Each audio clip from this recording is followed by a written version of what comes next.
नमस्कार, मी महेंद्र सिंग राजपूतने आपण पाहत आहात निर्भीड विचार न्यूज। लोकसभेतील पराभवानंतर देखील महायुतीमध्ये सर्व पक्षांचे आलबेल आहे असे दाखवण्याचा प्रयत्न होत आहे। तर दुसरीकडे विधानसभेच्या जागांवरून रस्सीखेच सुरू आहे।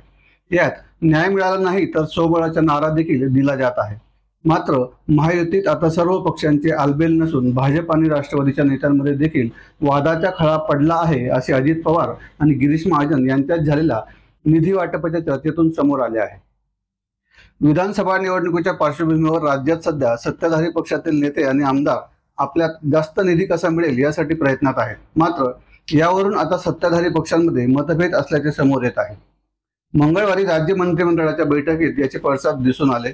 ग्रामविकास मंत्री गिरीश महाजन यांनी बैठकीत आपल्या विभागाला 25-15 योजनेसाठी अतिरिक्त निधीची मागणी उपमुख्यमंत्री तथा वित्तमंत्री अजित पवार यांच्याकडे केली। यावर पैसे कुठून आणू, आता काय जमीन विकायची का, असं संतप्त सवाल अजित पवार यांनी महाजन यांना विचारल्याची बातमी प्रसार माध्यमांच्या माध्यमातून समोर आली। मात्र महाजन यांनी देखील अजित पवार यांच्यावर नको तिथे खर्च नको असे म्हणत त्यांच्या निर्णयावर अविश्वास व्यक्त केला। आपल्या गटाचे आमदार असलेल्या सिन्नर मतदारसंघातील स्मारकासाठी कोट्यावधींची तरतूद करण्याबाबतचा प्रस्ताव अजित पवार यांनी मंत्रिमंडळात मांडला होता। हा धागा पकडत नको तिथे खर्च नको अशी तुमची भूमिका असेल तर मग येथे खर्च कशाला, असा सवाल गिरीश महाजन यांनी या बैठकीत उपस्थित केल्याची माहिती आहे। आपल्या रोखठोक वक्तव्यांमुळे अजित पवार हे नेहमीच चर्चेत असतात। ते आपल्या वक्तव्यांमुळे काही वेळा अडचणीत देखील येतात। असेच काही वर्षांपूर्वी धरणात पाणी नाही तर मग काय, आपल्या या वक्तव्यामुळे ते चर्चेत आले होते आणि या वक्तव्यामुळे त्यांना माफी देखील मागावी लागली होती। याबाबत त्यांनी आत्मक्लेश देखील केला होता। आता पुन्हा जमीन विकू का, हे त्यांचे वाक्य महाराष्ट्राची आर्थिक परिस्थिती किती सक्षम आहे याची जाणीव करून देते। राज्यात नुकत्याच सादर करण्यात आलेल्या अर्थसंकल्पात जवळपास 1 लाख कोटी रुपयांच्या लोकप्रिय घोषणा करण्यात आल्या। याचा भार राज्याच्या तिजोरीवर पडला आहे। प्रसंगी या योजनांसाठी सरकारला कर्ज काढावे लागण्याची शक्यता आहे असं अर्थतज्ञांना वाटते।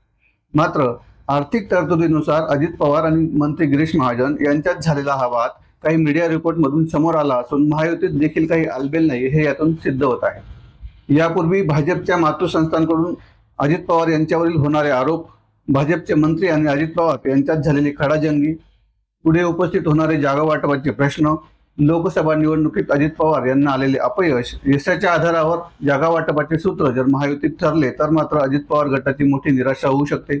त्यामुळे पुढील राजकारणात अजित पवार एकाकी पडण्याची शक्यता देखील वर्तवली जात आहे। सध्याची राजकीय परिस्थिती पाहता अजित पवार यांनी सोबळाचा नारा देता येणार नाही। तिकडे काका शरद पवार यांनी देखील पक्षाचे दोर कापले आहेत। दुसरीकडे पक्षाच्या संदर्भात चिन्हाची आणि पक्षाची याचिका सुप्रीम कोर्टात प्रलंबित आहे। निवडणुका तोंडावर आहेत, त्यामुळे एकंदरीतच अजित पवार यांच्या गटाची धाकधूक सध्या वाढली असून येत्या काळात त्यांच्या राजकीय अडचणीत वाढ होण्याची देखील शक्यता आहे असे अंदाज व्यक्त होत आहेत। यात अजून अशी वक्तव्ये वादळ निर्माण करणारे आहेत। तुर्तास निधी वाटपावरून झालेली खडाजंगी हा एक चर्चेचा विषय आहे। अशाच प्रकारच्या राजकीय बातम्यांसाठी आमचे चॅनल लाईक करा, शेअर करा आणि सबस्क्राईब करा। धन्यवाद।